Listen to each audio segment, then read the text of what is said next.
ప్రతి సండే ఏదైతే మనం చెట్లు నాటే కార్యక్రమం పెట్టామో దాని భాగంగా ఈరోజు జ్ఞానాంబిక కాలేజ్ నుంచి అందరూ కరెస్పాండెంట్ గారు, మన ప్రిన్సిపల్ మేడం గారు, జ్ఞానాంబిక కాలేజ్ స్టూడెంట్స్ అందరూ పార్టిసిపేట్ చేశారు. వీళ్ళందరికీ ధన్యవాదాలు.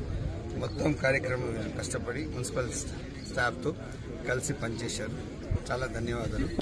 ఈరోజు మన వాతావరణానికి మన చేతుల్లో మనం మలుచుకోవాలి.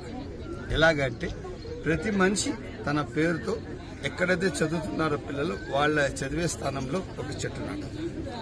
వాళ్ళ ఊర్లో కానీ వాళ్ళ ఇంటి దగ్గర ఒక చెట్టు నాటాలి. ఆ చెట్టుకు కాపాడే బాధ్యత ఉన్న పిల్లలు ఎవరైతే ఇప్పుడు డిగ్రీ చదువుతున్నారు, ఇంటర్ చదువుతున్నారు, 10th క్లాస్ చదువుతున్నారు. మనం ఎందుకంటే ఈ వాతావరణం మనం క్రియేట్ చేసుకుంటే వర్షాలు సకాలంలో వస్తాయి. ఎక్కడ చూస్తే పొల్యూషన్ తాండవం ఆడతాం. ఆ పొల్యూషన్ వల్ల హెల్తీ బ్రీతింగ్ లేదు.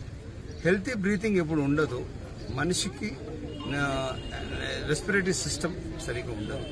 ఇదే కాకుండా ఈ వాల్ బ్లాక్స్ అంట, హార్ట్ అటాక్స్ అంట, ఇవంతా ఇదే కారణం. అందుకోసం తప్పకుండా ప్రతి ఒక్కరూ మన వాతావరణం, మన ఆవరణ మనం తీర్చిదిద్దుకోవాలా. ఇది వచ్చే భావితరాల పౌరులకు ఒక ఎగ్జాంపుల్గా ఉండాలి.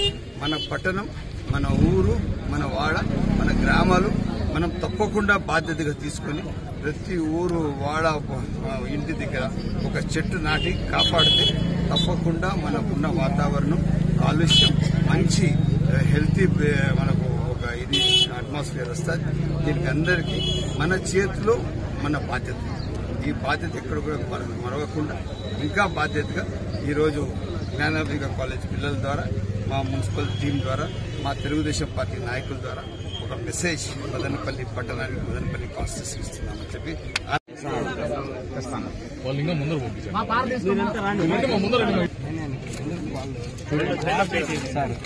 ఎవరు పోతున్నాడు నీళ్ళది కూడా నీళ్ళేసేది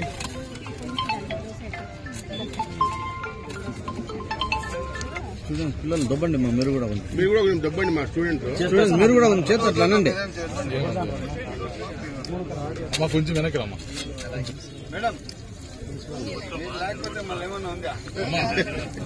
అమ్మ మీకు లిఫ్ట్ చేశాను. నీళ్ళు బయట వచ్చేది సంగతి. From Gnanambika college.